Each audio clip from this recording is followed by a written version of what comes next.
হরে কৃষ্ণ। আশা করি সকলে ভালো আছেন, সুস্থ আছেন, শারীরিকভাবে, মানসিকভাবে এবং আধ্যাত্মিকভাবে। তো আয়ুর্বেদের বিভিন্ন বিষয় নিয়ে চর্চা করছি আমরা। ভালো থাকার, সুস্থ থাকার বিভিন্ন কথা আমরা শাস্ত্র থেকে, আয়ুর্বেদ শাস্ত্র থেকে শেয়ার করছি আপনাদের সাথে। তো আজকে শেয়ার করব যে কিভাবে খেতে হবে। খাওয়ার কাজ সিম্পল একটি ব্যাপার, খাওয়া। আমরা জন্মের পর থেকে খাওয়া শুরু করে দিয়েছি। খাওয়া আমাদেরকে শেখাতে হয়নি কাউকে, কিন্তু আজকে আমরা শেখাবো খাবার কিভাবে খেতে হবে, আয়ুর্বেদে কি বলছে।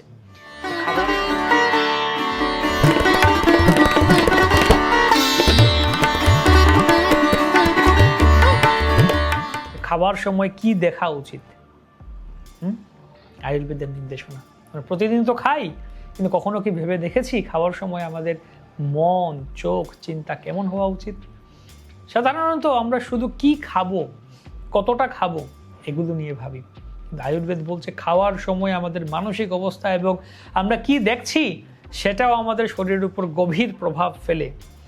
আজ আমরা একটি প্রাচীন আয়ুর্বেদিক গ্রন্থ শ্রী ভাব প্রকাশ থেকে একটি অসাধারণ নির্দেশনা দেখব, যা আমাদের প্রতিদিনের খাবারের অভ্যাসকে সম্পূর্ণ পরিবর্তন করতে পারে। তো শ্রী ভাব প্রকাশে সেখানে বলা হচ্ছে, এরকম করে ব্যাখ্যা করা হচ্ছে, ততো ভোজন বেলায়াম কুর্যান মঙ্গল্য দর্শনম তস্য প্রদর্শনম নিত্যম আয়ুর ধর্ম বিবর্ধনম।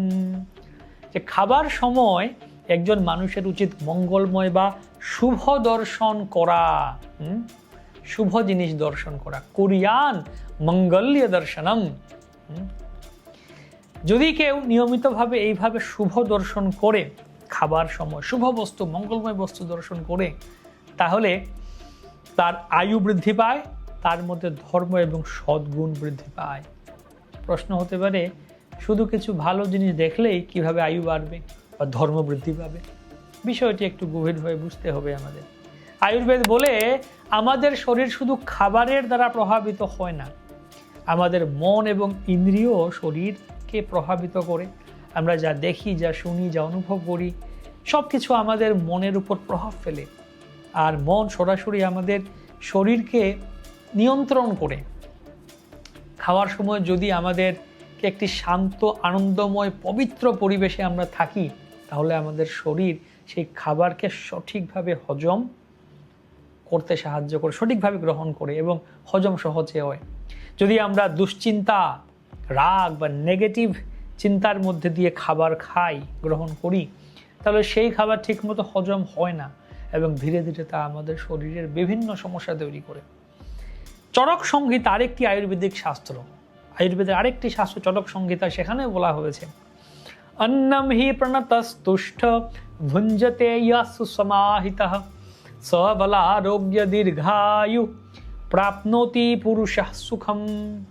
যে ব্যক্তি শ্রদ্ধা, সন্তুষ্টি, একাগ্রতার সাথে খাদ্য গ্রহণ করে, সে শক্তি, স্বাস্থ্য, দীর্ঘায়ু, সুখ লাভ করে।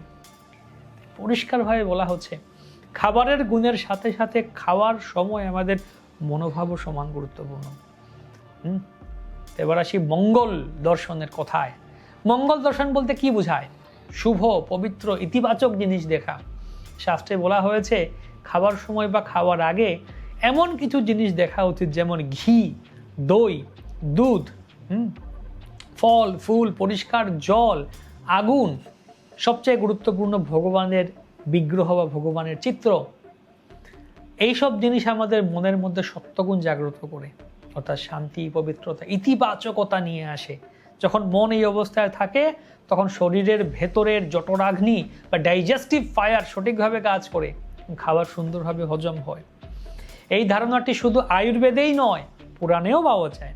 পদ্মপুরাণে ভগবান শ্রী পার্বতীকে বলেন, ভোজনে দর্শয়েদ বিষ্ণুম শয়নে চ ঋষিকেশম প্রাতরুত্থায় গোবিন্দম স্মরেন নিত্যম চ কেশবম। অর্থাৎ খাওয়ার সময় ভগবান বিষ্ণুকে দর্শন করা উচিত, শোবার সময় ঋষিকেশকে স্মরণ করা উচিত এবং সকালে উঠে গোবিন্দকে স্মরণ করা উচিত। এবং স্পষ্টভাবে বোঝানো হচ্ছে এখানে যে আমাদের প্রতিদিনের সাধারণ কাজগুলোকে যদি আমরা ভগবানের সাথে যুক্ত করি, তাহলে তা একটি আধ্যাত্মিক প্রক্রিয়ায় পরিণত হয়। আরেকটি খুব গুরুত্বপূর্ণ বিষয় হলো প্রসাদের ধারণা। যখন আমরা ভগবানকে দেখার মাধ্যমে বা স্মরণ করার মাধ্যমে গ্রহণ করি, অথবা খাদ্য তাকে নিবেদন করে প্রসাদ রূপে গ্রহণ করি, তখন তার সাধারণ খাবার থাকে না, তা প্রসাদে পরিণত হচ্ছে, যা সাধারণত শুধুমাত্র শরীরকে পুষ্টিই দিচ্ছে না, আমাদের মন এবং আত্মাকে পবিত্র করছে। এই বিষয়টি ভগবত গীতাতেও বলা হয়েছে, यज्ञासिष्टासिनः सन्तो मुच्यन्ते सर्वकिल्बिषैः भुञ्जते तत्त्वघं पापा ये पच्यन्ति आत्मकारणात्। যারা ভগবানের উদ্দেশ্যে নিবেদন করা খাবার গ্রহণ করে তারা পাপ থেকে মুক্ত হয়, আর যারা শুধুমাত্র নিজেদের জন্য রান্না করে খাবার খায় তারা পাপ ভক্ষণ করে। এখন আমাদের জন্য সবচেয়ে গুরুত্বপূর্ণ প্রশ্ন হলো, আমরা কিভাবে এই শিক্ষাটি আমাদের জীবনে প্রয়োগ করব। আসলে এটা খুবই সহজ। খাওয়ার আগে শুধুমাত্র এক মুহূর্ত থামুন, ভগবানের চিত্র দর্শন করুন বা মনে মনে স্মরণ করুন, মনে মনে কৃতজ্ঞতা প্রকাশ করুন। আপনি চাইলে একটুখানি প্রার্থনাও করতে পারেন। তো আমরা যারা সাধারণত কৃষ্ণ ভক্তি অনুশীলন করছি, আমরা মহাপ্রসাদ গ্রহণ করছি, মহাপ্রসাদ গ্রহণের আগে আমরা প্রার্থনা করি, মহাপ্রসাদে গোবিন্দে নাম ব্রহ্মণি বৈষ্ণবে স্বল্প পুণ্যবতাম রাজন বিশ্বাসনৈব জায়তে। পুরো প্রার্থনা আমরা এটা কীর্তন করে, এটা গিয়ে তারপরে প্রসাদ গ্রহণ করি।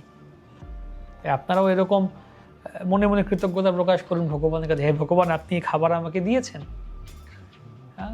ছোট্ট এই অভ্যাসটি ধীরে ধীরে আপনার খাওয়ার অভিজ্ঞতাকে সম্পূর্ণ পরিবর্তন করে দেবে। আপনি লক্ষ্য করবেন আপনার মন শান্ত হচ্ছে, হজম শক্তি উন্নত হচ্ছে, আপনার ভেতরে এক ধরনের আনন্দ এবং তৃপ্তি আসছে। সবশেষে আমরা বুঝতে পারি যে আয়ুর্বেদ শুধু শরীরের চিকিৎসা নয়, এটি আমাদের সম্পূর্ণ জীবনকে সুন্দর এবং সুষম করার একটি বিজ্ঞান। খাবার খাওয়া এটি শুধু একটি শারীরিক কাজ নয়, এটি একটি পবিত্র প্রক্রিয়া, যেখানে শরীর, মন এবং আত্মা তিনটি একসাথে যুক্ত হয়। আজ থেকে চেষ্টা করুন, খাবার আগে এক মুহূর্ত থামুন, শুভ কিছু দেখুন, ভগবানকে স্মরণ করুন, সেই খাবারকে প্রসাদ রূপে গ্রহণ করুন। আপনি দেখবেন আপনার জীবনে এক অসাধারণ পরিবর্তন আসতে শুরু করেছে। ভালো থাকুন, সুস্থ থাকুন এবং সবাইকে নিয়ে ভগবানের ভজনে মত্ত থাকুন। হরে কৃষ্ণ।